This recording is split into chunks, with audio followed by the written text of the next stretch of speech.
yang dimuliakan Allah Subhanahu wa taala. Di tempat laki-laki Abdul Somad bicara 3, bersama, jaga persatuan kesatuan. Yang kedua, ramaikan masjid dengan sholat berjamaah. Yang ketiga, makmurkan masjid dengan belajar agama, fikih, hadis, tafsir. Siap mengamalkan yang 3? Yang perempuan, yang pertama, ibu jangan sedih, ibu jangan depresi, hadapi masa depan, didik anak-anak menjadi anak-anak yang soleh dan solehah. Ada pondok pesantren di Kobar, taman SD. Sebelum SD jangan sedih, kasihan. Ingusnya 12. Kalau 11 itu biasa, bengkok. Belum sampai hati. Ustaz Somad dulu pesantren, saya masuk pesantren taman SMP, kegedean. Yang paling bagus taman SD, masuk pesantren. Siap memasukkan anak ke pesantren taman SD. Janji. Ibu ingat, ibu punya uang banyak, belikan dia gadget, belikan dia motor, belikan dia mobil. Dia kaya, dia banyak uang, dia ganteng, dia cantik, tapi dia sakau, gemetar, sakit, gak ada gunanya. Makanya benteng terakhir menjaga anak-anak kita adalah pondok pesantren. Tapi pesantren ini kadang-kadang nasib bak kerakap tumbuh di batu, hidup segan mati tak mau. Santrinya 1000, WC-nya 10. Ngantrilah santri-santri, wajahnya biru, menahan serangan. Maka ceramah saya di Palembang, Ustadz Abdul Somad, saksikan hari ini sumbangan 52 unit. 52 unit apa Kiai? WC. Mantap, bagus. Itu yang perlu. Maka yang kaya-kaya datang besok pondok pesantren. Gak ada gunanya pengajian banyak-banyak. Mubazir, innal mubazirina kanu ikhwana syayatin. Orang mubazir saudara setan. Kalau ada orang kaya tidak peduli pesantren. Kalau ada orang hebat, pejabat, tidak peduli pendidikan agama. Mubazir, setan tidak menggoda dia lagi. Pas setan menggoda, ayo masuk neraka. Kata setan, gak usah bro, dia saudara kita. Hai bro. Oleh sebab itu maka pertama yang ingin disampaikan Abdul Somad khusus kepada ibu-ibu, jangan pernah bersedih hati. Masa depanmu ada pada anak-anak. Tataplah mereka masa depan. Tapi tentu dengan bahasa ibu. Bahasa ibu paling ngerti dengan anak. Jangan pulang dari sini anaknya dikumpul. Assalamualaikum. Gak mesti diceramah. Ibu usap kepalanya, ibu tiup-tiup. Kau akan menjadi pemimpin masa depan. Doa ibu luar biasa. Ibu kalau marah sama dia jangan panggil dia setan. Setan. Tuyul. Jangan panggil dia. Calon bupati kota Waringin Barat. Gitu cara manggilnya. Calon anggota DPD. Gitu. Insya Allah dia jadi nanti. Insya Allah. Amin. Warna ibu mulutnya luar biasa. Berbisa bu. Ibu ngomong salah saja diaminkan malaikat. Maka jangan pernah bicara yang tidak baik, bicara yang baik-baik. Sampai ada seorang laki-laki di zaman Bani Israel sebelum Nabi Muhammad SAW, namanya Juraij. Siapa namanya? Juraij. Ada orang Pangkalan Bun namanya Juraij. Belum ada. Nah, ibu yang hamil-hamil nanti kasih nama anak Juraij. Hai Juraij. Kepala sekolah salah tulis George. Ibunya lewat di depan tempat ibadah Juraij. Apa kata ibunya? Ya Juraij. Juraij merasa Tuhan lebih mulia. Aku tidak perlu menyambut panggilan anak. Aku tidak perlu menyambut panggilan ibuku. Dipanggil kedua kali. Ya Juraij. Juraij mengatakan, Tuhan lebih mulia. Ngapain aku menyambut ibuku? Panggilan yang ketiga. Ya Juraij. Anaknya tidak menyambut juga. Akhirnya tercetus dari mulut ibunya. Apa kata ibunya? Allahumma la tumithu hatta turihi wujuhal mumisat. Jangan matikan Juraij sebelum matanya melihat wanita tuna susila. Mohon maaf, perempuan tidak baik, PSK, WTS, entah apa lagi namanya. Dikabulkan Allah. Tidak lama setelah itu ternyata ada seorang perempuan pengembala kambing. Hamil bukan kenyang. Hamil, ditangkap. Ditanya, hei perempuan, siapa suamimu? Siapa yang menghamilimu? Perempuan itu menjawab, Juraij. Yang menghamili saya adalah Juraij. Kira-kira masuk akal nggak Juraij menghamili perempuan yang nakal ini? Tidak, bukan dia, tapi fitnah. Dipertemukan Juraij dengan perempuan nakal. Rupanya Allah hanya ingin mengabulkan doa si ibu. Kata si ibu, jangan matikan Juraij sebelum matanya melihat wanita tuna. Akhirnya matanya memang betul-betul melihat wanita tuna suci. Melihat, padahal tidak mungkin ahli ibadah ketemu dengan wanita tuna suci. Kalau Satpol PP ketemu wanita suci memang bisa. Razia maksudnya. Maaf Pak Satpol. Ini Juraij, orang soleh, akhirnya ketemu, mengaku, siapa yang menghamilmu? Ini Juraij. Ditangkap Juraij, difitnah Juraij. Ternyata kau jahat Juraij, kerjamu ibadah. Rupanya pekerjaanmu di balik ini semua menodai pengembala kambing. Dihancurkan tempat ibadahnya, hancur berkeping. Kata Juraij, jangan bunuh aku sebelum anak ini lahir. Setelah anak itu lahir, ditusuk Juraij pakai pusar, pakai telunjuknya, tusuk. Juraij bertanya kepada anak yang baru lahir itu, who is your father? Itu bahasa Pangkalan Bun. Siapa bapakmu? Anak itu menjawab, Ra'il Ghanam, koboi. Bapak saya adalah pengembala kambing. Akhirnya mereka cium kaki Juraij. Mereka bangunkan tempat ibadah Juraij dari emas. Juraij tersenyum. Ini skenario Allah hanya ingin menunjukkan betapa makbulnya doa seorang. Kira-kira ibu bisa nggak menceritakan itu ke anak cucu ibu nanti? Nggak usah dihafal, hidupkan aja MP3. Cari nanti Abdul Somad Pangkalan Bun, Abdul Somad Official. Subscribe, like, and share. Anakku, kau jangan melawan ibu nak, karena kalau ku katakan kau jadi katak, kau langsung jadi hantu. Nih ceramah Ustadz Somad tadi malam, dengar baik-baik. Gimana? Iya mah. Itu, insya Allah ibu anaknya semua baik-baik ya. Yang lalu-lalu apa boleh buat tai kambing bulat-bulat. Nasi sudah jadi tai ayam. Nasi tidak bisa kita rubah lagi bu.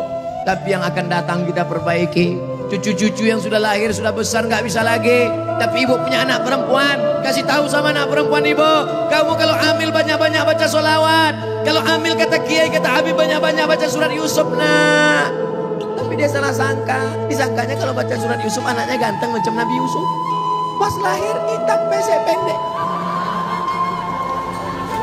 Wah kiai, Habib, kenapa anak saya begini? Kiai sama Habib nggak marah, mereka nggak pernah marah. Kenapa anak saya begini? Saya susah baca surat Yusuf. Kenapa anak saya nggak ganteng seperti Nabi Yusuf? Sama suami ente mana? Ini suami saya. Sama kan? Sebenarnya membaca surat Yusuf itu bukan ingin ganteng seperti Nabi Yusuf, tapi ingin imannya seperti iman Nabi Yusuf. Bagaimana imannya Nabi Yusuf? Sampai robek bajunya di belakang ditarik oleh Zulaikha. Dia tetap berkata, Inni akhafullah, aku takut kepada Allah. Ada laki-laki yang robek bajunya di belakang di Pangkalan Bun. Ada. Kenapa? Kena gancu, kena dodos. Insya Allah anak-anak kita adalah anak-anak yang soleh. Anak-anak yang soleh. Dari mana? Karena lahir dari rahim ibu yang baik-baik yang hadir malam ini insya Allah. Jangan sepelekan anak perempuan. Man ala salasa banatin. Setelah ibu melahirkan anak perempuan, man ala salasa banatin, siapa yang membesarkan anak perempuan, fa'addabahunna, dididik dengan baik, wa zawwajahunna, dinikahkan dengan laki-laki yang baik-baik, wa ahsana ilaihinna, buat baik sampai mati, falahul jannah, surgalah baginya. Kandung dengan baik, kasih makanan baik, didik dengan baik, masukkan ke pesantren sekolah agama, buat baik sampai mati. Jangan lupa nikahkan dengan pria yang soleh-soleh. Ibu kalau cari menantu nggak usah jauh-jauh, di balik-balik trolebus itu, di pintu. Yang senyum yang lajang aja. Ini anak 3 senyum.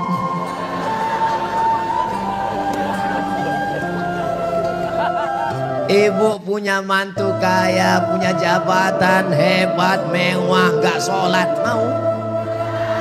Ya, sholat kalian. Sholat. Tapi sholat aja, jangan streaming. Ini sebelum sholat pasang dulu tiang. Orang sholat lihat tempat sujud, dia nggak lihat kamera. Allah.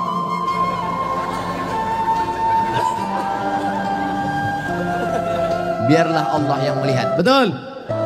Ibu kalau mereka nanti datang meminang, idza ja'akum man tardawna din, lihatlah bagaimana dia takut kepada Allah. Wa khuluquhu, akhlakul karimah, sopan, baik, lembut, itu yang akan kekal abadi. Kau terima dia karena kaya, kayanya boleh jadi warisan bapaknya, rupanya dia tidak pandai kerja apa-apa. Karena gantengnya, sekarang hidungnya mancung, 40 tahun lagi. Begitu juga kalian brothers, begitu juga kalian guys. Kalian pilih lakukan karena cantik ini akan hilang. Sekarang memang betul dia bunga, kembang, cantik, harum, kuning, layu. Habis semuanya, ditelan zaman, ditelan masa. Saya kemarin reuni SMA, udah 20 tahun gak ketemu. Lama saya duduk melihat mereka. Aduh, itu yang dulu cantik jadi rebutan, udah lisu. Tapi saya nggak ngomong, saya diam. Man, nanti nengok apa? Nggak ada. Mereka nggak panggil ustaz karena kesalahan satu sekolah, panggil man, nengok apa? Nggak ada. Nggak terlalu nyesal saya nggak dapat. Akhirnya layu juga. Oleh sebab itu ada yang kekal abadi. Mana yang kekal abadi? Itulah dia yang tidak akan lapuk karena hujan, tak lekang karena panas. Apa dia? Jilbabnya yang panjang, tahajudnya di tengah malam, taatnya kepada suami. Dunia mata, dunia kenikmatan. Wa khairu mata'iha, sebaik-baik kenikmatan adalah al-mar'atus solihah, perempuan yang solihah, walaupun duduknya di tribun bagian atas. Ustaz kok tahu itu perempuan? Putih-putih saja. Masya Allah, tabarakallah. Seluar selera, sesuai selera masing-masing. Ada yang seleranya biar nggak apa-apa, nggak nampak Ustaz. Yang penting aku duduk di atas. Aku mau duduk di bawah, duduk di bawah. Insya Allah semuanya baik. Semuanya masuk surga Jannatul Firdaus. Apa yang dimuliakan Allah SWT. Apa pesan Ustaz untuk yang laki-laki? Jaga persatuan kesatuan. Jaga sholat berjamaah di masjid. Jaga. Apa yang ketiga tadi? Masjid harus ada pengajian. Jangan sampai putus pengajian. Seminggu sekali jangan sampai berhenti ngaji. Sedangkan yang perempuan, jaga mulut, jangan bicara aib orang lain. Isi dengan sholawat. Anak harapan masa depan. Yang terakhir untuk ibu-ibu adalah ibu mesti banyak bersyukur. Banyak syukur, Bu. Syukur ibu masih punya suami. Orang lain suaminya mati, Bu. Syukur nggak ibu punya suami? Syukur. Berapa banyak orang suaminya nggak ada lagi, Bu. Tapi kemarin saya lihat masih ada. Dia ada, tapi sudah dilarikan pelakor.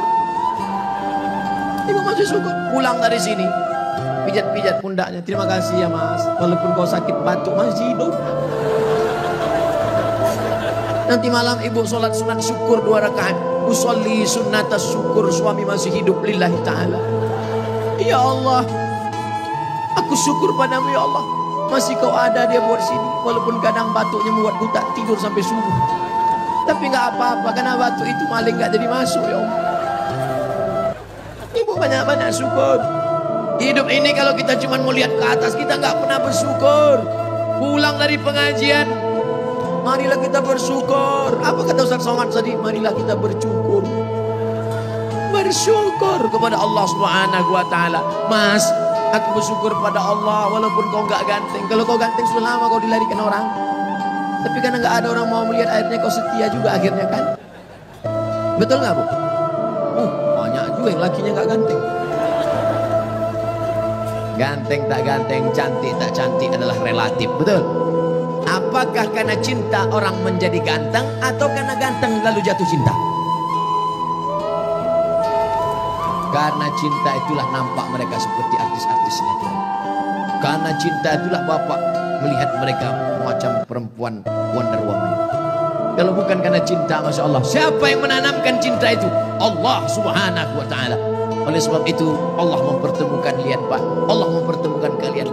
Makanya Bapak jangan salah jawab. Ini kadang banyak jawab Bapak ini salah jawab. Bapak, iya itu istri Bapak. Iya, gimana ketemunya kemarin? Ditangkap ansip.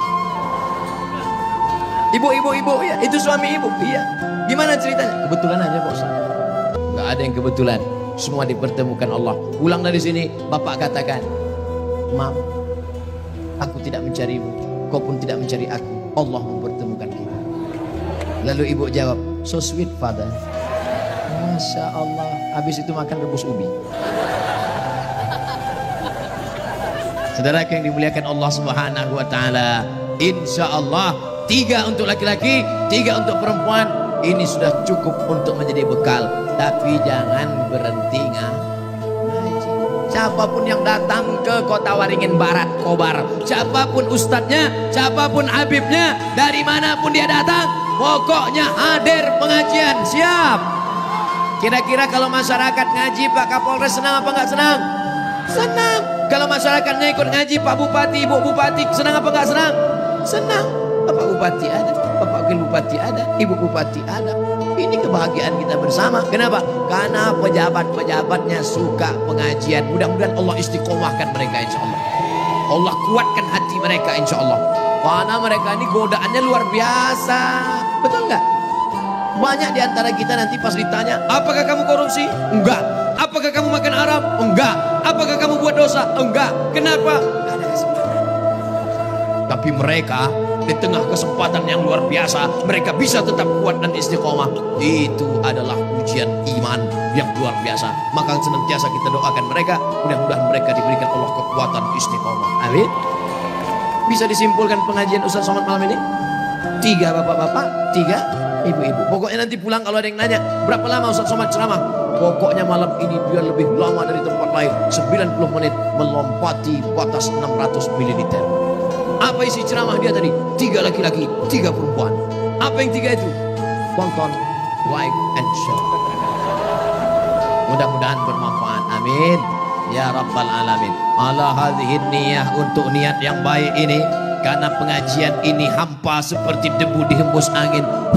Kalau tidak ada doa kepada Allah Ta'ala dari orang-orang soleh, maka kita berharap mudah-mudahan yang anak diberikan anak soleh-solehah. Mudah-mudahan yang belum ketemu jodoh dipertemukan dengan jodoh yang baik-baik. Mudah-mudahan yang ada masalah dihilangkan Allah masalahnya. Mudah-mudahan yang dililit hutang dilepaskan dari hutang-hutang riba. Ala hadhihi niyah, untuk niat yang baik-baik ini. Al-Fatihah.